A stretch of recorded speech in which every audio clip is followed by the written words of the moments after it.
Okay, so I just had a cool experience that I'm going to get down on camera and share with you all. So, big part of me wanting to, yeah, a little smoothie action there.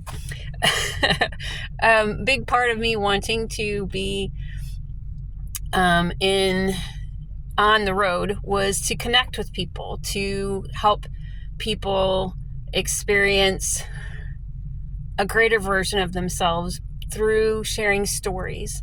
And um, I I decided on my Harvest Host profile. Harvest Host is a campground membership thing. That I would list on my profile that I really enjoy conversations about metaphysical healing and holistic health, and any stories of overcoming or something to that effect. Anyway, so this morning I met with my campground host at this particular spot, which I won't name for his sake. And the night before, he had, helped me check in. He was very helpful, fun, friendly. When I went to ask him some questions this morning, he was very agitated. And instead of getting agitated back, I thought, okay, what's going on here? And I forget how I phrased it, but basically I opened the door of compassion. And maybe it wasn't even so much of a phrasing as it was thoughts that were going through my head. I think that's what happened. And he opened up and he shared some stuff that was going on in his family and some stressful events and big stuff. And as a course of me saying, oh, I get that, I've been there, that's challenging, we continued to have the conversation. And what I ended up finding out about this man, I actually invited him to be part of my new podcast, but he declined. But he did say I could share his story. I'm going to change his name and not give details on where he spends his time. But he said I could share some of his story and what was important to him. So here you go. We're going to call him Joe. Joe is a full-time father who was married to an alcoholic, abusive woman for 15 plus years, and stayed in that marriage thinking that he was being helpful, doing his best to help her overcome some wounds of her own from her past that caused her to use and abuse substances.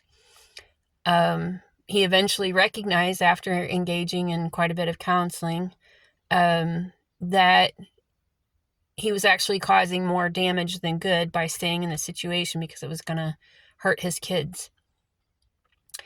And so he decided that it was in his best interest and of his family's to leave. And this is a man that shared with me that his ex-wife was not only abusive towards him, but abusive towards his kids, their kids, abusive towards other partners that she's had. And this is not a side of the story you often hear, especially a man being willing to admit that he was abused by his wife, and that he allowed that to take place. But he recognized that it was his own, he called it the Stockholm syndrome, that was keeping him there.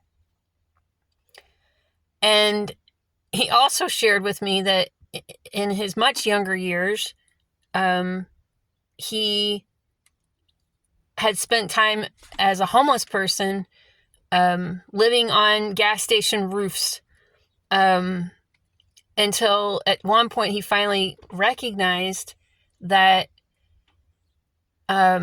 he was worth more than that, and he deserved more than that. And it was really just his depression and his anxiety that was getting in the way of him moving forward with his life. So both times in his life, and I'm sure there's more stories to tell, but the switch that flipped was his mind. He recognized something he was telling himself was not true. And when that belief was released as no longer sensible, then the story went with it. The choosing that path no longer made sense. It reminds me of a reel I watched from Bashar yesterday where he was talking about, people asking the question, how do you let go of a belief? And he said, once you see the belief as no longer making any sense, it's already let go. Unless you're seeing it from an intellectual point of view, at which then there's a deeper belief that is allowing you to still hold on to the original one.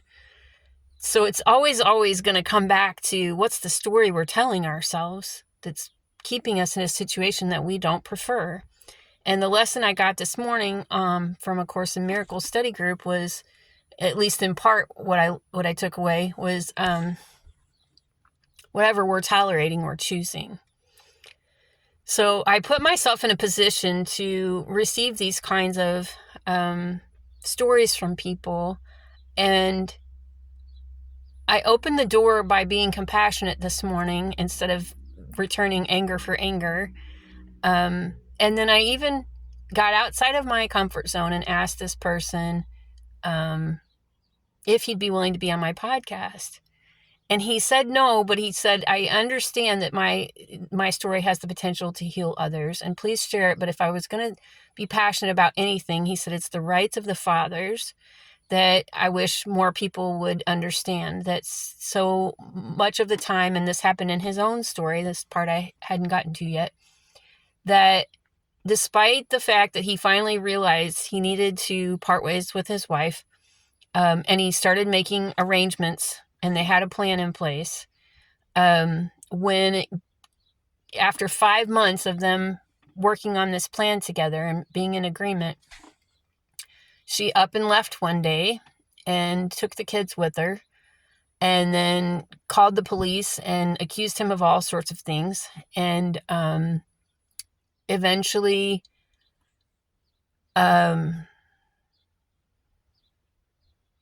recognized, then he ended up having to go through a whole lot of stuff to prove himself innocent of things that he had not done, and eventually got full custody of his daughter, but his son didn't get full custody of because the system, the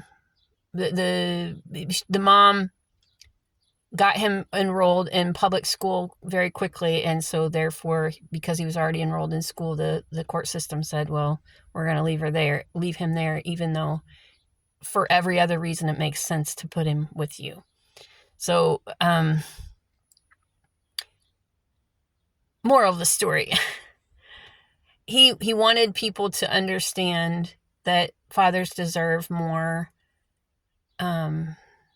rights than what they're receiving, more credit, more consideration, and that a lot of men who find themselves in these kind of situations end their lives because they feel completely hopeless.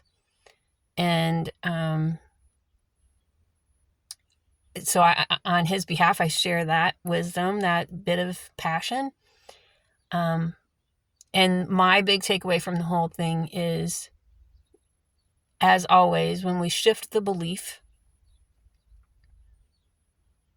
the story changes with it. And the belief that I am shifting is, there's quite a few of them shifting. I'm going to keep that to myself for now.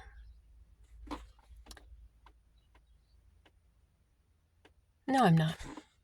The belief I'm shifting is that I have to work really hard to attract what I want. That's not true. The belief that I'm also shifting is a lack of confidence in my ability to step into a new role. and be successful at it. I will continue to shift those beliefs, and I'll share more about what that means in the long run. So I hope that you take some medicine from what this man's journey was, but most of all, I hope that what you take is to understand you are the medicine. Flip the switch.